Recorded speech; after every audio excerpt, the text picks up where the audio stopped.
how to use everything on a rotisserie chicken except the cluck. We buy these often, these rotisserie chickens, and I buy them for a number of reasons. I get so much use out of every chicken. I throw nothing away. So, first of all, when we buy ours at Smart and Final. I found that at Smart and Final, I don't know if you have one in your area, but if you do, they're awesome. See how big they are? I mean, we had dinner off of this last night. But these chickens fill up the whole container that they come in, and they're just very luscious. They taste so good, and so anyway, we buy them there all the time. This one was $8.99. Sometimes they're on sale for $5.99. So, anyways, what we'll do is that we will buy one, and then we'll have dinner. We kind of pick and choose our dinner. What we'll do is I'll make French fries and a salad, and then we get this chicken and just pick off what we want off of it. So then it's easy cleanup that night. I just take this, put the lid back on, put it in the refrigerator, and the next day I come back to do this project. So what we're going to get out of this rotisserie chicken is I'm going to have extra meat to make something with, either a casserole, chicken and gravy, and chicken quesadilla, whatever. I'm just going to have a whole lot of white meat, and I'm going to shred it. And so we'll have that. All the bones and the skin, I'm going to take and I'm going to put in another container, and we're going to make bone broth with that. I kind of make a cross between broth and bone broth. I guess stock, chicken stock, or bone broth, or whatever. There's definitions for each one. But what I do is I take the bones, the meat that's left on the bones, put it in a pot, and then simmer it for a couple hours. I don't do the whole long thing. Some people do it until the bones go really, really soft. I don't do it that long. I just do it enough to get all the flavor out of the meat and the bones, and as much as I can out of it. And then the other parts of the meat that we don't really think is so pretty, but it is flavorful. But if you want to eat it, you can. But if not, I make a whole batch to what I make for my dogs, because I make their own food too. So I'm going to show you here what I do. First of all, I take off any of the parts. Now, a lot of these parts were already off because, like I said, we had dinner with it last night. But I pull it off, pull it all apart, take all the little pieces off. And these wings I'll probably eat off the side because I like wings. And my dad used to always say, "Why do you like the wings? There's nothing on them." But I think as a little kid I liked them because I could handle them. So anyways, what I do is I start with the breast, and I just poke down in it, and I pull off all this meat. Everything that I'm gonna keep, that I'm gonna use for a meal, I'm gonna put in one bowl. Oh, and then also make sure that you wash your hands really good before you do this. So you'll see that there's a lot of white meat in here. And if you're the white meat eater on chicken meat, you get quite a bit in the breast on these particular chickens. I've noticed in some of the stores that we get, the chickens are so tiny that there's hardly no white meat on them at all. Now the skin I put for my ones that I'm going to use for the broth, because there is so much flavor in the skin.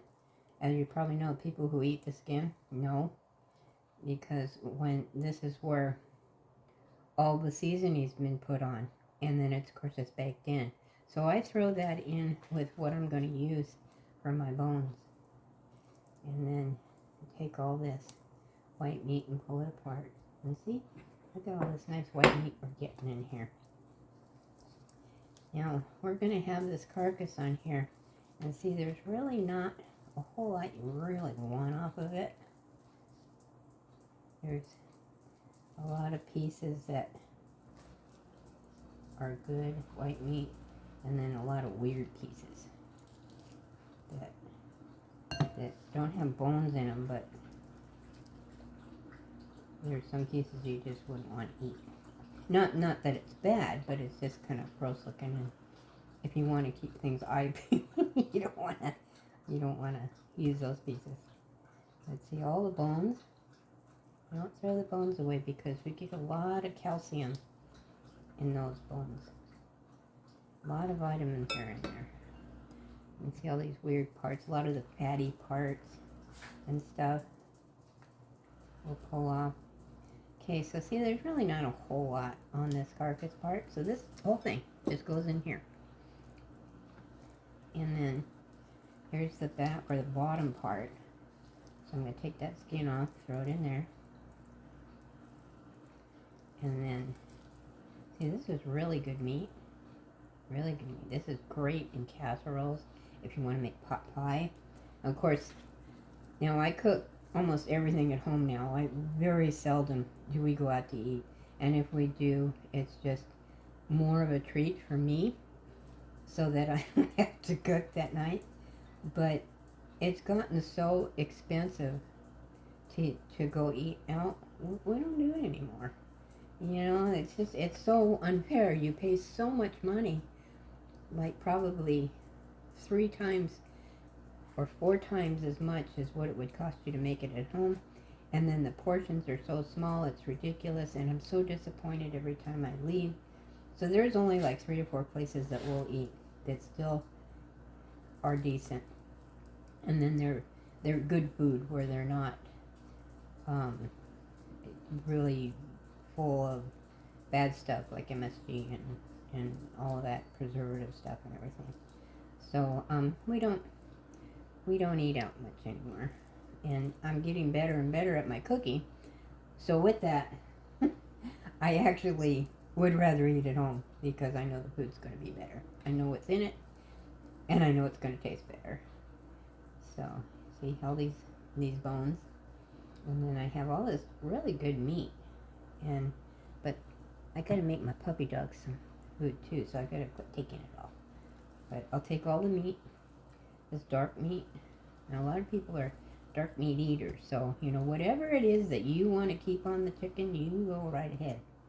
Let's see, here's a whole bone right here, and it's still got meat on it, but we're gonna toss that in our stock pot. Now see, this is where some things come from. So anyways, even this, if you want to keep this and use it to, especially for the holidays, if you're sending people home with food, this is a great way to send them home with it. If not, toss it away, wash it, we'll rinse it off a little bit and put it in your recycle. And so there's ways to use this. If you have ways that you can use it and store stuff, it's great. Right now I've got more than I need, so I'm tossing this one. And then these I'm going to probably eat later. And then see, I have this meat all here, and then I'm going to shred it, but I'm just going to shred it with my fingers. And then I'm going to freeze it in 2 portions. That way, when I go to make my my chicken casserole, or I make chicken and gravy and have that over mashed potatoes, or chicken sandwich, chicken salad, all kinds of stuff.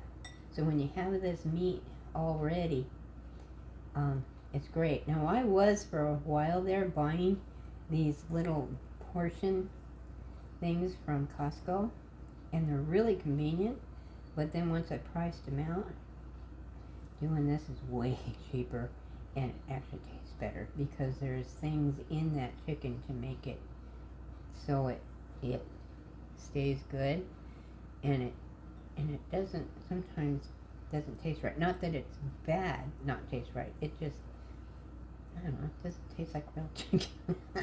I don't know, I shouldn't cut it down, it's just my personal opinion. But anyways, I feel much safer doing it this way. And I know what's in it. Other than the way that they have cooked the rotisserie chicken, we don't know that.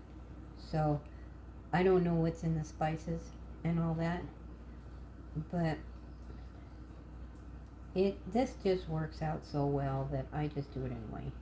And now I can cook my own chicken. You know, you can get a pretty good deal with them over at Costco, but still, this is cheaper. This is cheaper than if you were to buy a whole chicken and roast it yourself and do the same thing. This is still cheaper. Where can you get a big rotisserie chicken for $8.99 and sometimes $5.99 when they're on sale? Where do you get those? Well, you can't, you know, so it just so saves money. So, anyways, I wanted to show you, this is all you do, and then maybe I'll make a video on how to make bone broth, and then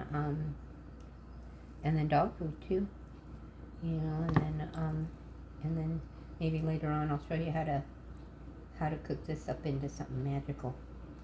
And so I hope that I decided I'm going to show you how to do bone broth. I mean, it's not anything really big deal, but it's so simple I might as well go ahead and throw it into this video. These are the bones, like I was showing you. These are all the bones. There's meat left over on the bones. And so what we're going to do is we're going to add water, and we're going to cook this for a long period of time on a simmer. I'm going to get it boiling, or not boil, but just to a boil where the bubbles start to come up. And then we're going to put it on simmer, cover it, and let it simmer for 2 hours. Okay, so I pre-measured here. There's 4 cups of water here. We'll see how that goes. We want to cover up. We want to cover it up. So the reason why I measured 4 is because I freeze it in 2-cup portions, because it's usually what you need for one meal. But it looks like I'm going to be able to fit 1 more cup in there. Fit in another cup here. So we'll have 5 cups here. Maybe we'll put 3 cups or 1 cup. I don't know. We'll figure it out. We're going to go ahead and put this on the stove. And we're going to bring it to a soft boil. And then once it reaches that point, then we're going to put it on the simmer, on the smaller one back here. And then we're going to simmer it. We're coming close to boiling. Still have a little ways to go. Now, a lot of people would put vegetables like onions and carrots and celery and all that kind of stuff. And you can do that if you like. I don't do it. And just because it's kind of an unnecessary step. You've got a lot of spices on the skin. So I don't do it. I've found out in the past that this is so flavorful without even putting anything extra in it. So you might as well not do the extra effort or spend the extra money to put in, you know, extra stuff. But you can totally do that if you want. It adds more nutrition to it. I never know how I'm going to use it, what I'm going to use it in. Sometimes I use it in gravy. Sometimes I use it in soup.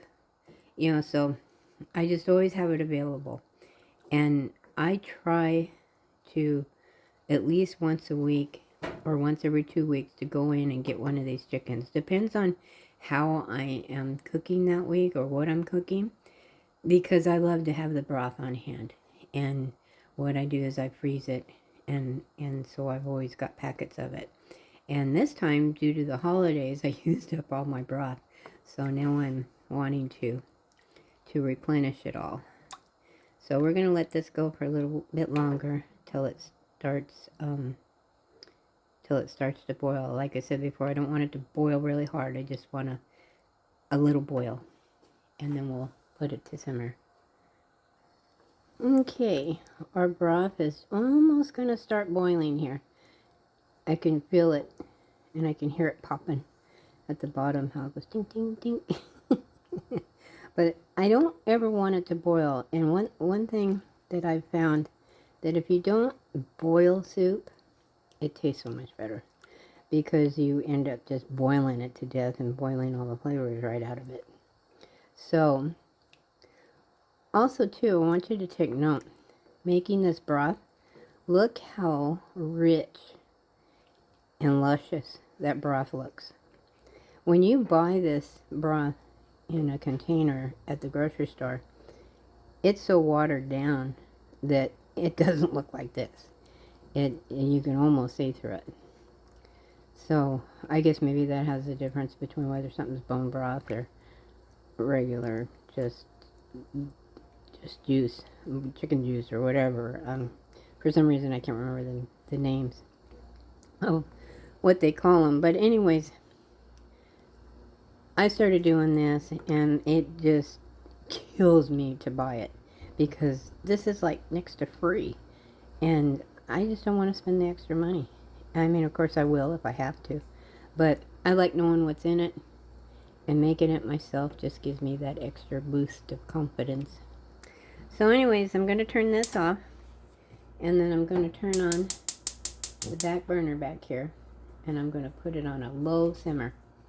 And then we're going to move it over to here. I'm going to put a lid on it, and then also too, I'm going to give it a little bit air while this is cooking. So I'm going to put the lid on, but I'm also going to put a little toothpick in there so that it keeps it just open just a little bit. Then I'm going to set it for 60 minutes, and then in 60 minutes I'm going to check it, and if I think it needs more cooking, then we'll take it off and let it come to room temperature, and then divide it into portion sizes. If I don't feel it's rich enough, I'll let it cook for another hour, and then we'll go from there. So anyways, I'm going to take you back and show you what I do with the white meat. Okay, so here's our white meat. We're going to be dealing with this. I've already measured it out into portions. Now most of the time I use it in 2-cup portions, but a lot of times you only need a cup. But most of my recipes are 2 cups. So I take a freezer bag and I put white chicken meat, and then I'll put 2 cups. And this one's already measured out as 2 cups. So I just take this, put it in here.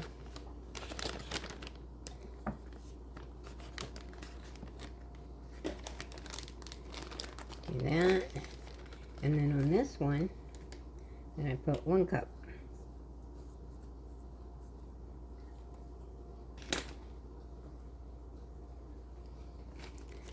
Okay, and then I take this other cup and put it in here. So I know that's 1 cup. Then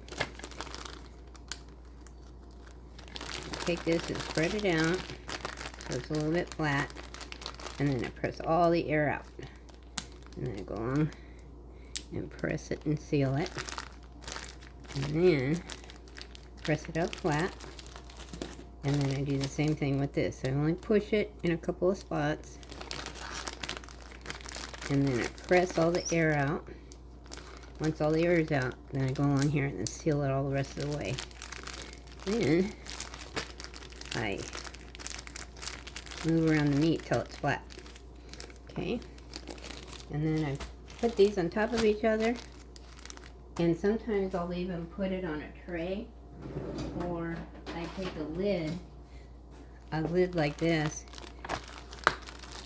and I set it like this, put it in the freezer, and then when they're frozen, you could just set them up like this, and in my bottom drawer I have all my freezer food lined up, and it makes it really easy to see what you have. So that's how I take care of this meat. And I just take out what I need, whatever I'm going to cook, because I don't have to rush now to cook this meat because I'm prepping it and going to put it in the freezer. I can eat this a month from now if I wanted to. So that's how you do this, and then I'll show you what we do with the dog food. Okay, now this is the meat that we can give or take. It's the stuff that we really don't want to use. It still tastes good. It's still wonderful meat, but I don't really want to use it for anything. So what we do is we chop it up, and then we make it as part of the dog food that I feed my dogs. Now I buy my dogs food. We got little ones, so this seems like a little bit of food because we got little dogs. If you have big dogs, this might be a bigger ordeal, but we got little ones, so this is how we feed them. They're finicky eaters, and finicky by I mean they want everything that we eat. They don't want their dog food, but I've got a couple of dog foods that they absolutely love, and so a lot of times we'll just use this as a little tidbit, as a little treat to add to their food. So what we do is chop it up so their little teethies don't have to chew up great big pieces, and then you can put a lid on it and then put it in the fridge. And I'll also usually put a little tab on here saying that it's dog food meat, so my husband won't get into it. He's done that before, but it doesn't matter. It's still good chicken. You can eat it. You know, it's funny. It's a mental thing. If you think this is dog food, oh my God, don't eat it. It's dog food. But it's the same chicken we eat. So one thing too, probably a lot of vets and people won't agree with me, but my dogs have, all my animals live to be very old, way beyond their years. And every dog I've had, unless there's been something wrong with them, but all my dogs have died of old age. My dogs live anywhere from 17 to, I think the oldest one I had is 19. And they eat the same thing we do. Now they say, don't give your dog table scraps. I think what is the true story for that, I mean, this is going into dog food, but I think what the real story is with that is that you can't give dogs stuff with preservatives in it. Their little bodies can't handle it, especially the little dogs. But if you're going to feed them stuff that you're eating and it's clean food, they can eat it. So there are some things that they say your dog shouldn't eat, but that's a whole nother video. So I won't go into that here. But anyways, I just want to let you know. So with that chicken, we got lots of stuff out of it. We got bone broth, at least 4 to 5 cups of bone broth. We got extra meat, 2 meals worth of meat to make for different dishes. And we got to have dinner off the chicken itself to start out with. And we have extra dog food. So for $8.99, I think we got quite a bit of meat and quite a bit of stuff out of one chicken. So I just wanted to show you, and hopefully that helps you. You got to try it. You'd be amazed. So anyways, have a great day.